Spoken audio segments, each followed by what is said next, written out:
Is High Speed 2 under threat? Unions say they'll defy new strike laws. And do we need a Minister for Men? This is Politics Live.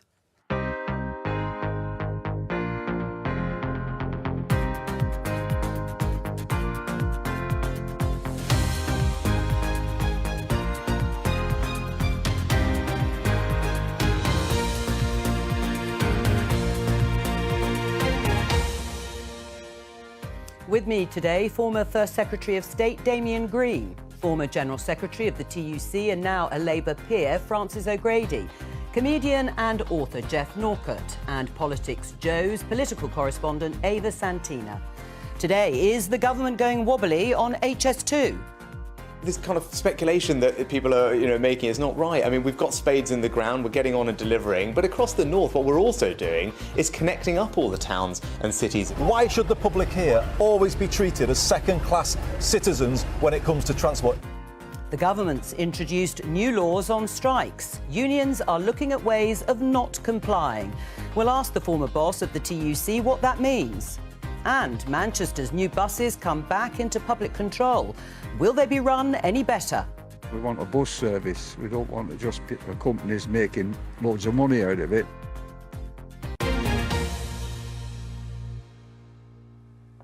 Let's stick with transport. Show you this headline in The Times. Osborne, that's George Osborne, the former Conservative Chancellor, rails against scrapping HS2 line. Yes, well, he is part of the backlash, criticism that is growing over the possible scrapping of the HS2 high-speed rail link between Birmingham and Manchester. And my question to open the programme to the panel, starting with you, Damian, is should the government scrap it? Well, if it's completely unaffordable, yes. But, I mean, I'm, as many people are, sort of emotionally in favour, both of Grand Projet generally, and also this one, because I think levelling up is very important.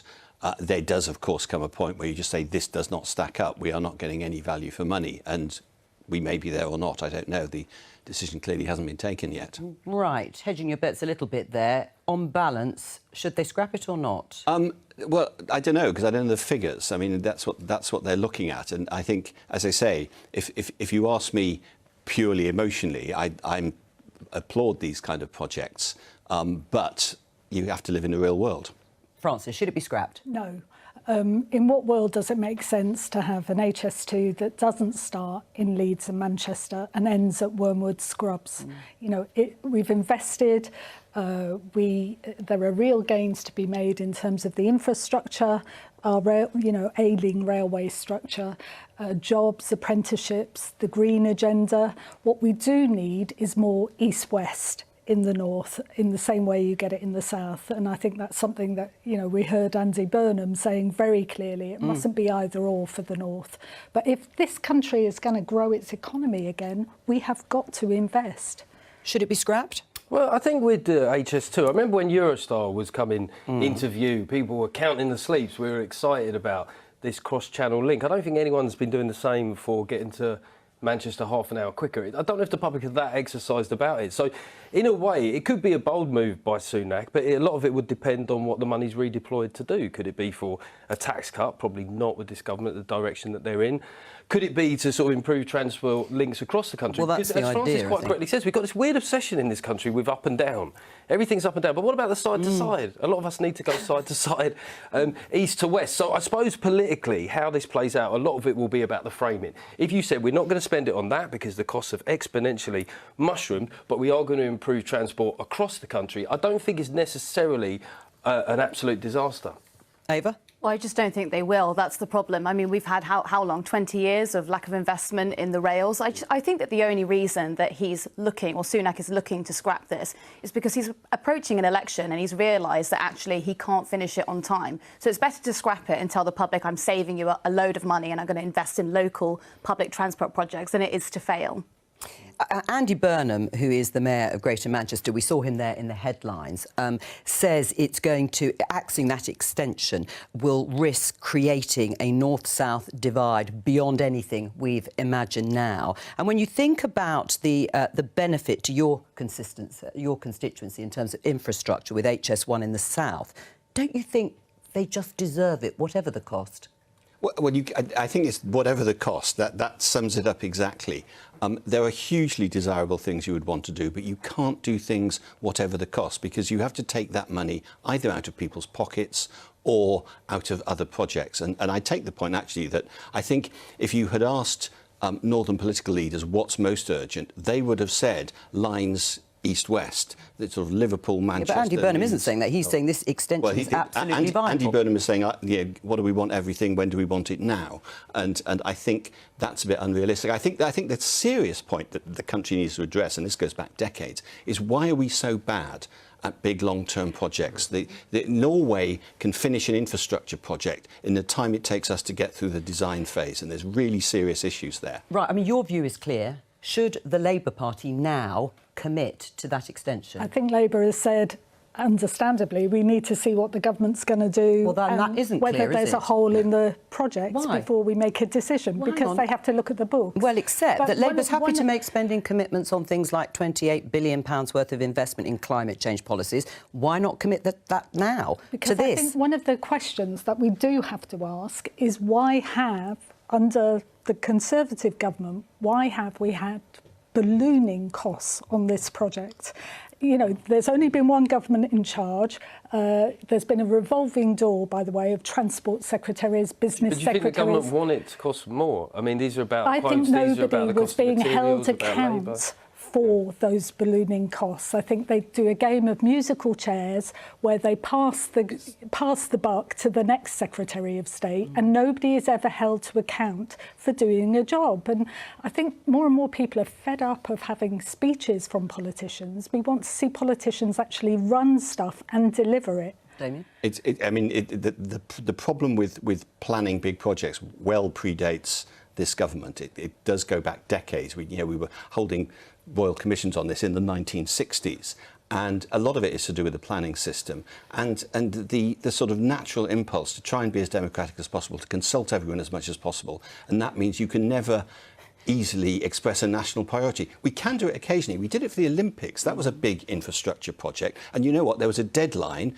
and Britain's reputation around the world depended on it. And we built those Olympic facilities on time, so we could do it for other projects. Right, I mean, there isn't a decision yet. It is speculation. And, of course, the Conservative Party conference is being held, yes, in Manchester. What's this going to do, Ava, in terms of Rishi Sunak, the Prime Minister's claim and pledge to make decisions for the long term? I think it's going to play quite well into his hands, actually, because he's sort of been weaponising car use over the past couple of weeks. We had this big pledge for net zero and, electric cars by 2035. That was moved to 2030. He can now make the argument that the country is simply not ready to give up their petrol and diesel cars, and it's only the eco-fanatics who want you to get onto the trains, when actually covering up the fact that he's simply not invested in rail for too long of a time. All right. Do you think, maybe I'm being really cynical here, but they've probably been party to these leaks that it might be getting cancelled, and lo and behold, he's in Manchester soon, and he stands on stage and bangs the desk and goes, I can commit now to HS2 going to Manchester. Well, is this a little bit? He might change his mind. Was this a little bit of a Let's bait and hope switch? so. Because I mean, it would be straight out of the political playbook. Well, let's see if you're proven right. We don't have to wait too long. Voters won't be keen on being messed around like that in the north. You're giving him ideas as well. He might take them. He might see that as a good Remember idea. where you heard it here first on Politics Live. Let's have a look at this headline in the Daily Telegraph. NHS strikes forced cancellation of more than 1 million appointments. Figures expected to show. Junior doctors, of course, have been striking over pay. They've been joined by consultants. Both groups went on strike last week, and we are expecting more disruption. Francis, what do you say to all those patients who have had their appointments cancelled, maybe not once, twice, but 3 times? Isn't it just time to stop the strikes and for these striking doctors to go back to work? Well, isn't it time for ministers to get back in the room with the unions and start negotiating? I mean, instead of sorting out the mess that is the NHS with record waiting lists, 130,000 vacancies, they are picking a fight with doctors and nurses and saying they'll sack them if they refuse to cross a picket line.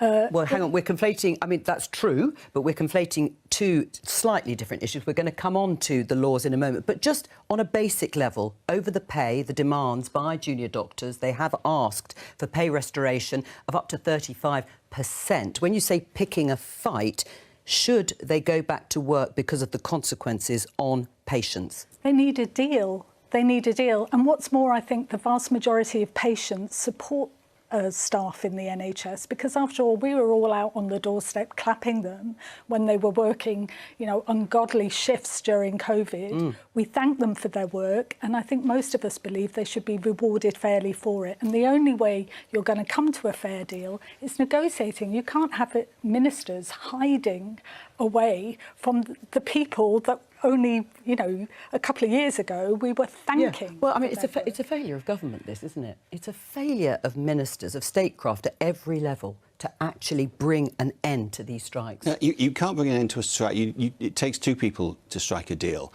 And the fact is the government, I mean, Francis said that the government's fighting a war with doctors and nurses. Nurses have settled, like teachers have settled.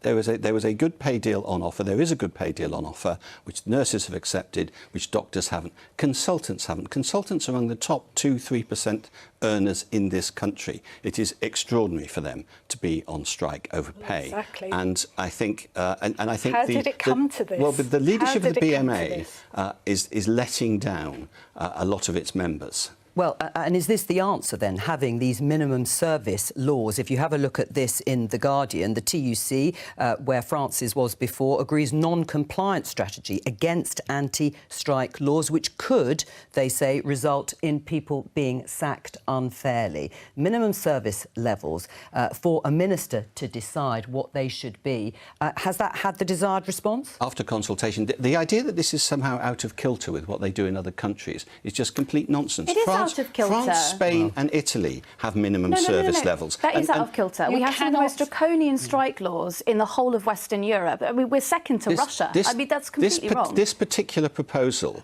that the TUC voted against is the same as proposals in other big European countries. It's not. Don't do it. We'll come to that, because I've got the examples of France. One more sentence. There is a fact. Insisting that people can't get cancer treatment or dialysis doesn't seem to be a very good place, candidly, for the trade union movement to put itself in. In other countries, you cannot sack workers for refusing to cross a But in Spain, actually, you can't go on strike in many of these sectors. But Yeah, like the in police terms in of this minimum country. service levels, they are negotiated. There is collective bargaining.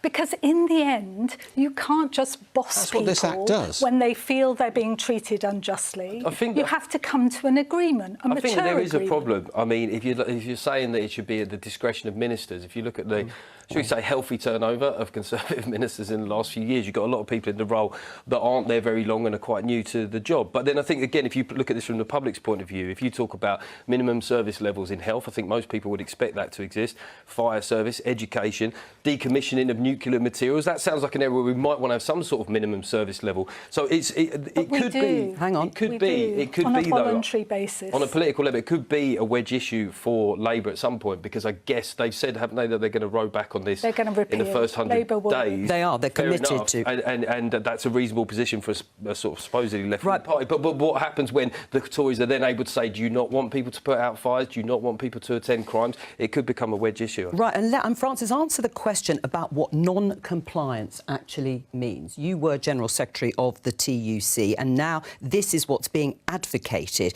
What would that look like? Well, the trade union movement's been put in a catch-22 situation here, because we've got a law where none of us have seen the detail. The regulations haven't been published. It's all in the hands of the Secretary of State. Nobody knows what minimum service levels will be. Well, and we also know, because our committees, including, of course, in the House of Lords, have said that this is likely to be in breach of international law. But on that, So you've what's put non-compliant? unions But in what an people will impossible want to know position. is, what are unions going to advise their members to do, to defy the law?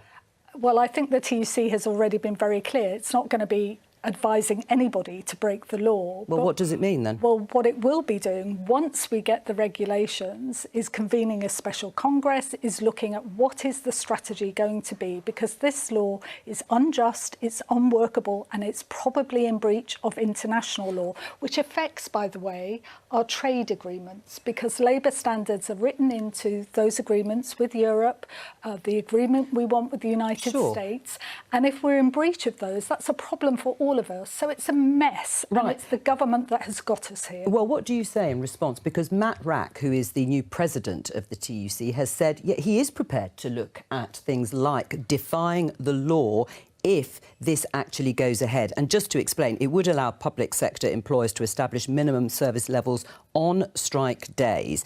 It would allow employers in sectors like health and transport to issue work notices in advance of industrial action specifying which staff are needed to ensure a minimum service. And the TUC motion, which has just been passed, commits unions to holding the Congress that Francis has been talking about to explore options which would include defying the law. How would the government respond? Well, the government would enforce the law because the law should be enforced. We live in a law-abiding society, and if Parliament has passed a law, then people should obey it. And if we start saying that's not what's going to happen, then chaos ensues. And also, the public will think that if we can't get fires put out, as Jeff has said, then something has gone wrong here. Right. Well, do you support... Matt Rack described it as a message of defiance to the government, signalling that this government's nasty authoritarian agenda will be vigorously opposed by the trade union movement. And Mick Lynch has said, we're fighting this and we're going to turn this legislation over. Do you support any move to defy the law?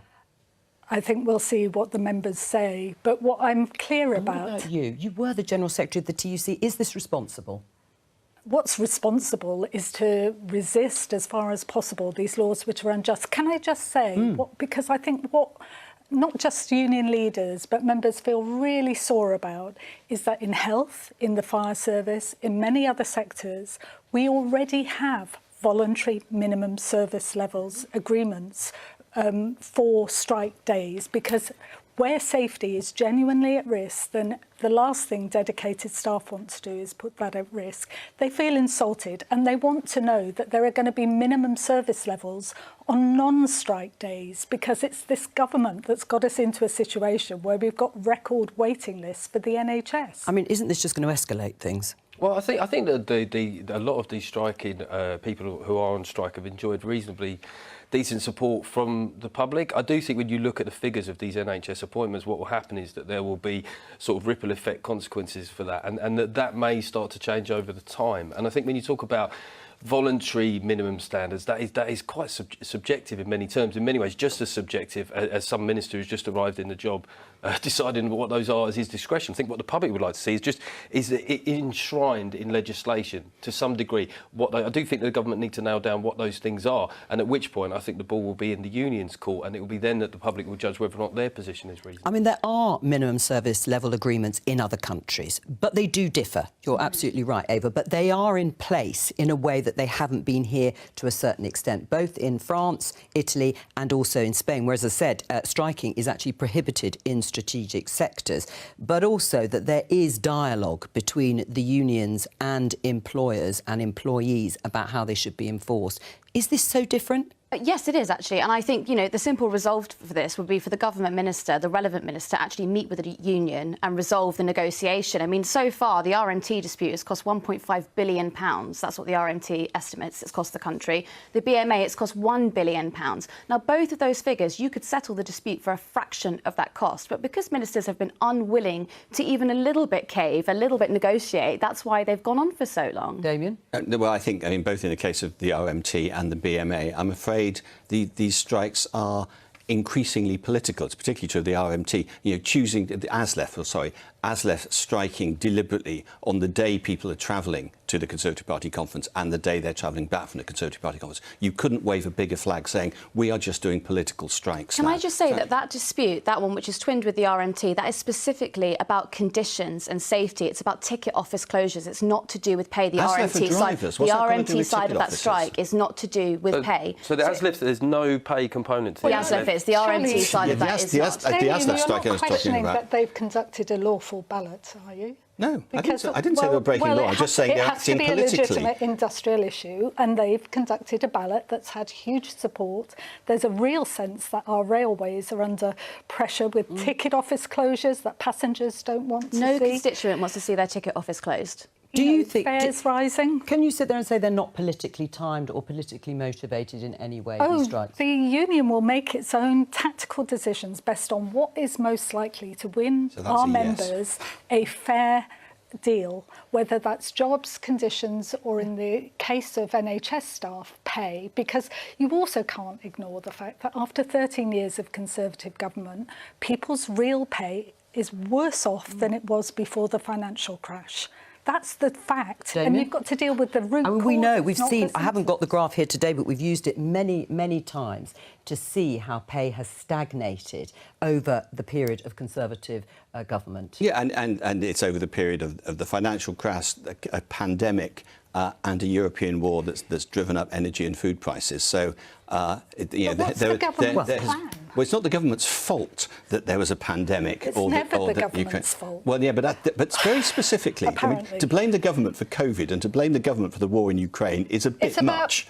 Priorities, and The it's US about only has choices. 3% inflation, and they had all of the global quote-unquote headwinds. Yeah, that we've no, had. inflation is a reasonable point, and I'm very glad it's coming down. I'm very glad it's the government's top priority, because without bringing inflation down, you don't get any of the growth we need that would actually melt away a lot of these problems, and that's why that's a key priority. Growth, apart from Would there be fewer Mexico. strike days if Labour wins next year?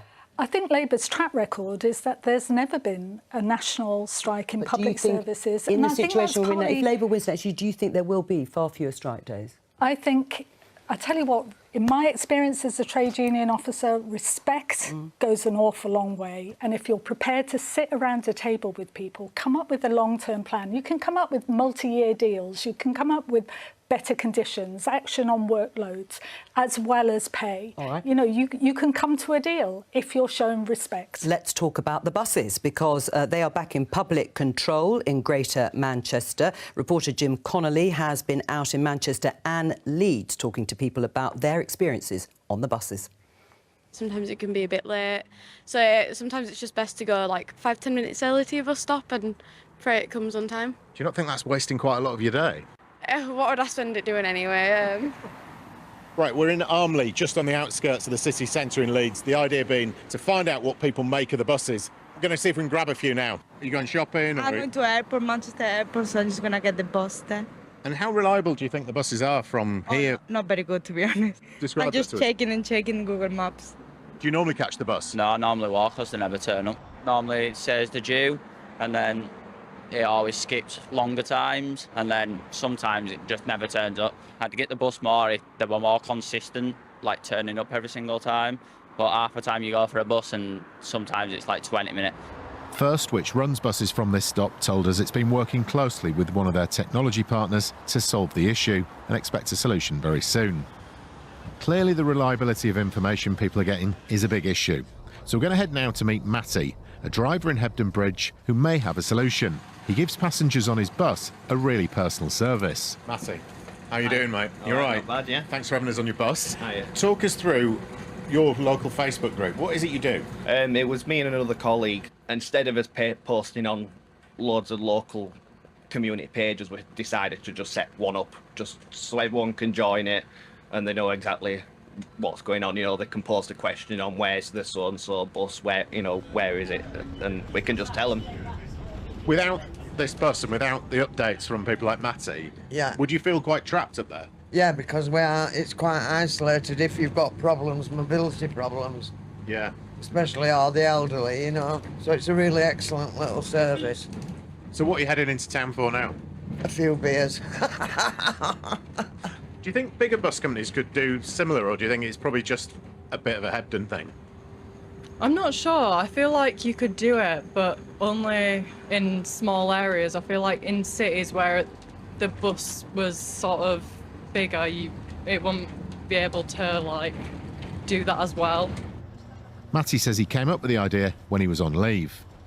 I were on holiday in Malta, having a nice time, and I looked at my phone. I had people messaging me asking where bus is. I'm like, I don't know, Then obviously after that we started doing the page on Facebook, and everything's gone a bit more better for people. Yeah, there's a personalised service and then there's a personalised service, isn't there? Yeah, that's it, yeah. To be honest, that's a pretty small operator, meaning Matty can easily update people. Very different to a big city, like where we're heading now. This is Lee in Greater Manchester, one of the first places in the region where buses are coming back into public control. I think you kind of connect the idea of kind of like the red London buses, so you've got the yellow Manchester buses. I think that's quite a nice thing to have. I think it's a good idea. Some people would argue that ultimately non-bus users are going to end up subsidising your bus journey, and that's not really fair. We want a bus service. We don't want to just pick companies making loads of money out of it and only picking the routes that they want. Tell us where you're heading today. For my mother's having cataracts moved. Oh, right, OK. It's an eye operation, right. Yeah. You've had to build any extra time into your day because of the buses? We've had to come out early. Have you? Yeah, because we don't know if buses go to turn up or not. Yeah. Yeah, they're a bit iffy at the moment. As long as the bus turns up when I want it, anybody can run service. As long as I get a bus when I want one. Aren't they marvellous, those bus users? Would buses be better, all of them, under public control and public ownership in the way the B network is now? Well, it's interesting, isn't it? Because public ownership of transport is actually something that polls very well with Conservative voters. It's not just a left-right thing. It's generally very popular. I think even the mighty Grant Shapps said that he hoped that this worked himself. Grant wanted it to work. So I think that it will be popular. The rollout of it will be popular. There is a question about this in the long term, is how it's funded, because I understand that a lot of the money to sort of get this going was from a one-off pot. So there might be a case that what Andy Burnham's done here will play out very well. It's yellow, people seem to like that. It's called the B bus. It's the branding. It's all excellent, you know. And I think Burnham, he's done it. It's been a hard thing. It's been a hard slog through the courts to do this. The things that he has to do down the line to fund it might be where the difficulties come. But I guess from the public's point of view, they might think that even if it does cost them a bit more in terms of business rates, council tax, they might just withstand that if it works. Will it be better, though, Damien? It's got to be better. What they have is an absolute mess. I mean, you look at the number of services, the amount of different fares, the amount of different contractors. There's a lot of Wild West up there. So public ownership would be better, won't it? It might be. It might not be. We don't know. I mean, I think the most profound thing was said by the last lady on the report, who said, "I don't care who runs it as long as the buses come," which is exactly right. And the previous question was also quite fun. Somebody's got to pay for it. Bus services are in most of the country, they're not in some big cities, are privately run, but they're all quite heavily subsidised by taxpayers through local government.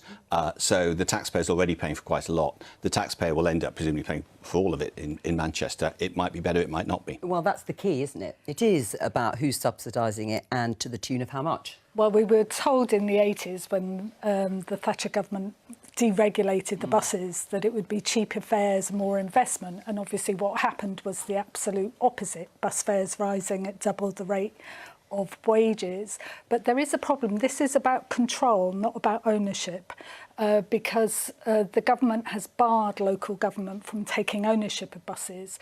And I think that's the next step. I think it's an important first step, re-regulation. Yes, I think there'll be a transport for Greater Manchester, won't there? Yeah. In the way there is in London. And I think but you would like full public ownership. Well, I think that should be on the table, because at the moment money's being taken out of the system into profits that could be used for investment in more electric buses and cheaper fares. So, let's be even more ambitious, and Labour is committed to getting rid of that rule that prevents local government owning. Damien, would that be a good idea? It's a question of where you get the capital from, the big sums that you need. I mean, buses are obviously less capital intensive, capital demanding than railways, and but you still need to buy new buses. And if you're saying we're going to eliminate all private sector money, then that means all that capital has got to come from taxpayers as well, and they may start objecting to that. I mean, it's a case of being run better, but also that the fares would be cheaper, Ava, because actually a single bus fare on the B network, this network in Greater Manchester, is £2. A London single bus fare is £1.75, and the government's capped the bus fares outside of London at £2 until the end of October. Shouldn't it be even cheaper? Yeah, I mean, well, outside London, about 40% of the bus revenue is public money. So that's 60%. A lot of that has got to go to profit as well. If you can eliminate that profit margin in there, then yes, you can bring the bus fares down. I just think we should nationalise the entire network, and I think it would be a really good thing for Labour to get behind. I mean, it's funny at the moment. There's never been more support for solid left-wing policies. It's not where I am politically, but you can see that the support's there. And in every respect, Starmer administration seems to be tiptoeing away from these things. Yeah. Things that have big support, things that he actually committed to 3 years ago. I find it odd politically. Labour's committed to allowing local government to own. I think that's a big step forward. I think it'll take time to roll out, but it's got to be better value for money for customers, and also having an integrated approach. The other good thing that Andy Burnham is doing is integrating the buses with trams, with rail. That will make a big difference to productivity and the economy in Greater Manchester. That's a good thing for all of us. And you've talked about public ownership, but is Labour under Keir Starmer tiptoeing away, as has just been said, away from nationalising other vital industries? There's been absolute clear commitments to bringing back the railways. As those franchises come up, they'll come back into public control. There's also a commitment to British Energy, which again I think is a big first step, because people aren't stupid. We can see that we've all been ripped off and robbed by water privatisation, energy privatisation and rail privatisation. It won't happen overnight, in my view. I'm a pragmatic person, but what you need to do is be clear about the direction of travel. Damien? I think it may be an age thing, but anyone who can remember the nationalised industries and the nationalised transport that we used to have will remember that British Rail was a national joke, that we were very bad at most of the other things we did. And the idea, people on the whole hold government in some contempt. The idea that the government should not only do what it does now, but should do a lot more and should run the commanding heights of the economy. Because TfL Rail is nationalised, and that goes right outside of London, and that's one of the best rail networks that we have in the country. I mean, at the moment, if you want to get on a train outside of a strike day, I'm not including strike days, it's likely going to be a rail replacement bus, or it's going to be so overcrowded that you can't sit down. So privatisation is not really working either. I don't think arguing that Tory ministers are useless is a great platform for saying we can't bring back public ownership. I'm saying the state is useless at running commercial activities. I think what Burnham might have happened upon here is quite a workable model, in my view, is that you have some sort of private enterprise involved in there. A reasonable compromise between two things. I'd certainly be cautious about complete kind of nationalisation of all transport. But would you like to see other parts of the country? I mean, regional mayors in places like Leeds and West Yorkshire and Liverpool City region have indicated they want to do the same. I think it makes sense. In Manchester. Yeah, I think it might. Well, listen, a lot of it will depend on how successful this is, and then will people still feel the same way if in 3 years, there's an expensive congestion charge in Manchester or some other long-term funding solution? Because Burnham said that ULEZ wouldn't work because over time ULEZ would be projected to disappear as the air gets cleaner. So I don't think he's yet solved how it will be funded yet. Right. I mean, in terms of more money going into bus services generally, £300 million has been committed to save bus routes, and that will then encourage more people back onto the buses if the fares come down. Is that a good use of money? Yeah. I mean, I think if people want to travel on buses, then you need the buses there for them to do so. So I think that is a good use of money, and that is a good. Should it be more? Should it be doubled, that pot of money? Well, we're now back into what do we want? Everything. When do we want it now? That you can always say the government should spend more money. It's our money they're always spending, and this is the point. We've had a bit of discussion about how profit being used as a boo word. The reason. What you get if private companies make profits is that they can then generate the capital to make the big spending that otherwise would have to come directly out of taxpayers' pockets. It's a lesson that we are in danger of forgetting in this country. You're looking sceptical, Ava. Well, I don't know. The Caledonian Sleeper just got renationalised and people are pretty happy with that. And if you look round to the home counties, I can mainly speak to the home counties in London because that's where I live. I do apologise. But, if you look at South Western Railway, they were turning over hundreds of millions of pounds worth of profits. For some reason, in the last couple of years, they've upped their fares and they've taken certain services out of action. Why are you continuing to make profit but also reducing the service? I mean, the reason why some services have gone is straightforwardly that the passenger usage post-pandemic has only got back to about 80% of its previous level. So it's a reaction to a market. That service still needs to run for people to use, for productivity. So at the moment, people are at home going, well, I don't know if I should go into the office because I'm not sure if I can get a train in or a train back. If there was a nationalised service that guaranteed that it was going to get you there, they might get on the train. But why would a nationalised service necessarily be the idea that just because the government runs something, it will be better and more reliable. Well, Japan manages to do it. Flies in the face of all Germany, evidence. Yeah. All sorts of. I do think that post-COVID there seems to be a greater appetite for let the state get involved, and I wonder if that speaks to the idea that overall, certainly the perception was that we did badly at the beginning of the pandemic, but overall, maybe that people think that they were OK with a lot of the interventions. So it's almost like a long COVID symptom politically, where the answer to a lot of things is more state involvement. I think in this case, I think some more state involvement, but not complete. Former Prime Minister Boris Johnson was quite keen on big state projects and state involvement, wasn't he? Yeah, well, there's a difference between projects where you build something and day-to-day state involvement running services. That, I mean, clearly some things have to. I mean, what guarantee is there, though, that the state can run it and will run it better? I think you need to take a strategic approach. I think you need to be clear about where the market is not working for ordinary people. So in the 80s, we had these bus wars.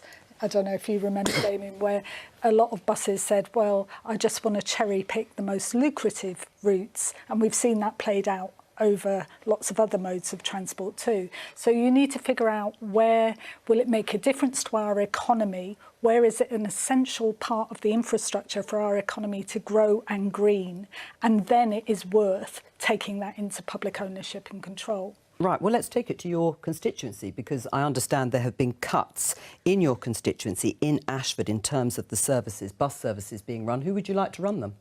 I don't think they'd be any better run. You don't? If they were run by someone else. I mean, and the services, and we've fought to save some of them necessary and succeeded, that actually a combination of Kent County Council and Stagecoach, who are the main bus company in Kent, have actually removed some of those cuts. But I think that the general... Sorry, but with all due respect, you're saying that there were services cut, but you don't think anyone else could run the cut services better? Well, not without paying more. It does come down to this. And the point that Francis has just made about the state running it is that there are always priorities. And if you get something like a health service backlog, and you have ministers deciding, if you have a nationalised industry saying, are we going to spend that extra 100 million on the health service or bus services, I can tell you now that bus services would start becoming threadbare and not subsidised. But you can make choices, can't you? But you have to make choices. Tax What we're cuts for saying, the rich, to me, is not a priority. Investing in our buses, nobody's talked about tax cuts for the rich. That's just a piece of rhetoric. A lot of Conservative MPs are saying precisely that they want to see more corporate welfare and more tax cuts for the rich. We're going to change direction and talk about Jeff's book, or the sort of subject matter, The British Bloke Decoded, which tries broadly to explain the behaviour of Britain's husbands, dads and brothers. Now, it's quite a light-hearted book. From banter to man flu, everything finally explained. There you go. All right, good promotion. Men have obviously and arguably taken a lot of flack, rightly, in the past few years. Many people would say post #MeToo. Is this an attempt to rehabilitate the image of an average bloke? Well, I suppose what I always thought was like that blokes are a subset species of men, and most blokes don't really have a huge amount of power in their own lives. They're sort of trying to be dependable, loving people for the people in their lives. They might not be the best at remembering important dates or even the names of their nephews and nieces, you know, like. But I think that it's an occasional rubbishness coming from a good place. So what I've tried to do in this book is just try to explain some of the more baffling behaviour of men, like, you know, the fact that we don't put on sun cream when we're on holiday, you know, maybe till the third day. It's easy to say, well, it's just bravado. And then I sort of thought about it more deeply, and I thought, well, actually, we don't put on lotions more generally. So the moment we're on a beach and you have to navigate that bit of your lower back... It's because you're not used to doing it. We're not match fit, Joe. That's the thing. And you think that might be the first time we've touched that bit of our back that year. So I was trying to take a lot of these areas where men's behaviour is confusing and say, is there something deeper? And I think that they're light-hearted subjects like that, but there's also, you know, like loneliness and what happens to male friendships as we age. Well, and when it comes to the serious points, we might come back to the application of sun cream later on. But in the Times, this headline, Rishi Sunak urged to appoint Minister for Men, suggested by a Conservative MP. New role would champion issues such as reducing male suicide. Would that be something you'd be in favour of? Well, what's interesting about that is the hostility it sometimes faces whenever it comes up. I saw a programme where there was like a feminist academic and a Lib Dem MP, and they were so hostile to this idea. And I thought, if you flipped those things, i.e. that it's the biggest cause of death for men under 50 is suicide, men are less likely to go to the doctors, you know, men are less likely to maintain friendships. If that was for women, we'd often look at, well, why is society making that happen? Whereas with men, the argument is often, why are they doing that to themselves? So I'm not, like, totally wedded to the idea, but the hostility towards the idea, I find it instructive. Ava? I think that it feeds into the culture a little bit, this Minister for Men argument.